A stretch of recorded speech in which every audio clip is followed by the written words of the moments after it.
I would like to start with an observation that for me, at the moment of my mum's passing on the 5th of the 10th, the whole world seemed to pause just for a moment in its rotation. Here in the Netherlands, dark clouds covered the sun, and the day became very still, as if the world momentarily paused to honour a great lady's passing. My mum was, is, and always will be a great lady. Mum always believed that her greatest accomplishment were her two daughters. Her mothering style was first to make sure she'd done nothing wrong before disciplining us, as being too tired for good manners was her fault, and definitely her error. She was always available for hugs and sympathy, good advice, and she fiercely defended us against all of life's difficulties. Her only weakness was our maths homework. She could balance a checkbook and instill fiscal responsibility in us, but she drew a line at calculus and geometry. My mum was my very best friend, the one I brought everything to. From my day at school, troubles I needed advice on working in the hospital and beyond, where I went wrong on a sewing pattern, repairing my knitting if I had dropped stitches, or how to make lamb shank soup. We could spend the day together at a gallery or show, or even shopping, and solve all of the problems of the world, talk about nothing and everything and nothing, and do it all again the next day. Yeah. I want to add a bit in as well. I've known her for over 40 years, and how thoughtful she was. She loved being called Mrs. G, not Mum or Ruth. She loved being called Mrs. G, so that's what I've always called her. She was the best I could have ever hoped for as a mother-in-law. From the very early relationship with Carol, the Gormleys had this amazing tradition of Chinese on a Sunday night. Yeah. It was every night, and she made it from scratch. But of course, with me, new boyfriend, allergic to eggs, with all types of eating restrictions, and even without being asked, when I turned up, she made the entire meal without egg, even right down to with fried rice, making 2 separate lots, one without the egg in it and one with, just for me. And she didn't do it just once, she did it every single Sunday night when I came to dinner. Mm. We went on lots of holidays together. The Blue Mountains were a favourite destination, along with Tasmania. Country Victoria, Rutherglen wine country. We also had grand adventures on the Ghan and the Indian Pacific. To Darwin. Following my father's death, we went overseas with Rob, carrying our bags to London, Beatrix Potter country, Paris, Nice, Provence. After we moved to Melbourne, she never failed to come down for a visit for a couple of months each year, usually to spend time with her brother John and sister-in-law, my Auntie Beverly, and catching up with nieces and nephews and grandnephews. Along with being a great aunt, she was a great mum. When she finally moved to Melbourne, she took advantage of my Uncle John and Auntie Beverly's friendship, and they went on many outings. One of these holidays, we went to the Eiffel Tower. There are some strange photographs. Where she couldn't visit when she lived in London after the war, but had always wanted to go to Paris and climb Eiffel Tower. I learned where I got my fear of heights from, because my usually fearless mum had an even worse fear of heights. Rob and I had to literally push and pull her up the various lifts to the top, where she calmed down only slightly until we had to reverse the whole procedure. She almost kissed the ground, and we had to find her a gin and tonic, her favourite. Yeah, and have to say, gin you always have to say something about the gin because she absolutely loved her gin.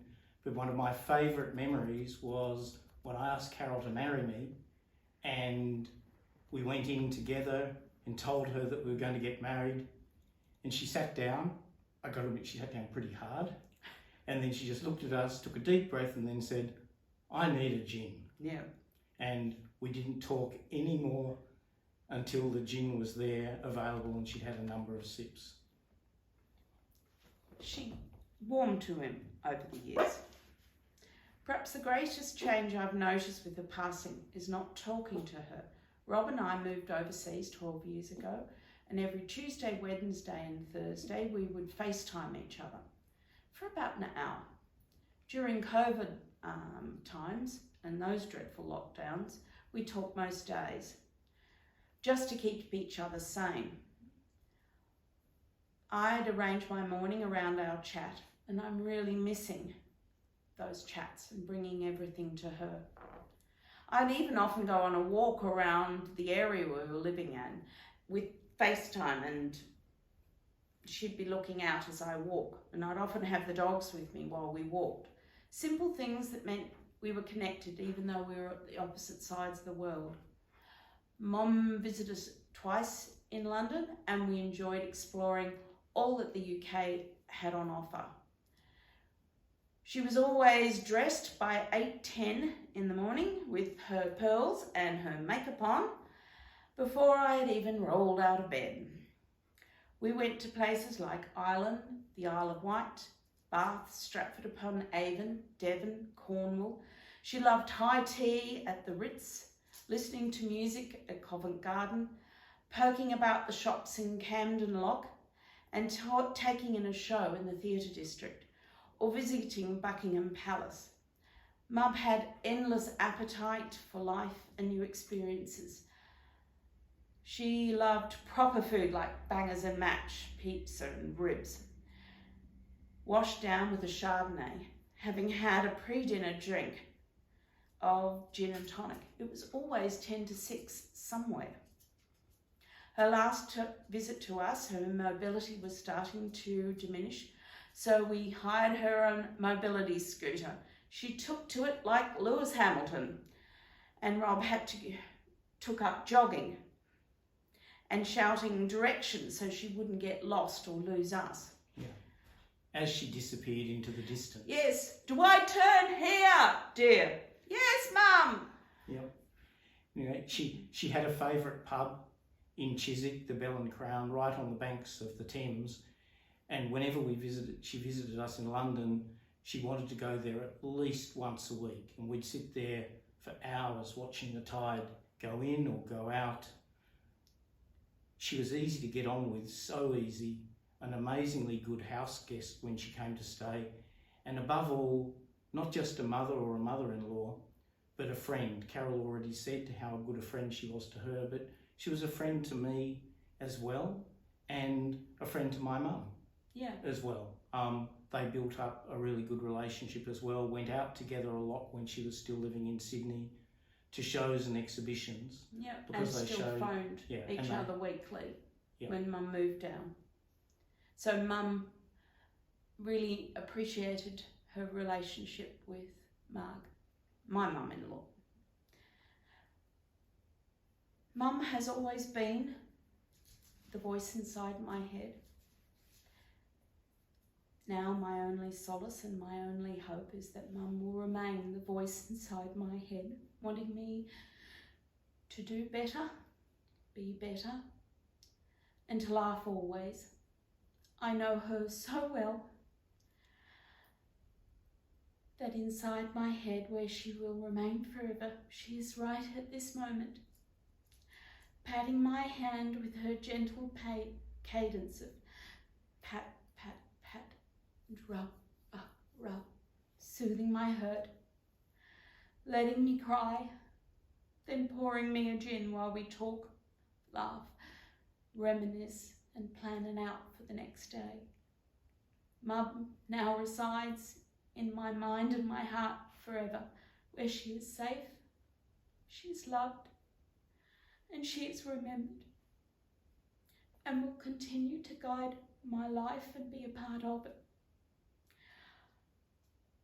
I would like to share imparting an important piece of wisdom from my mum that has guided me in my life, and may it haunt all of you gently.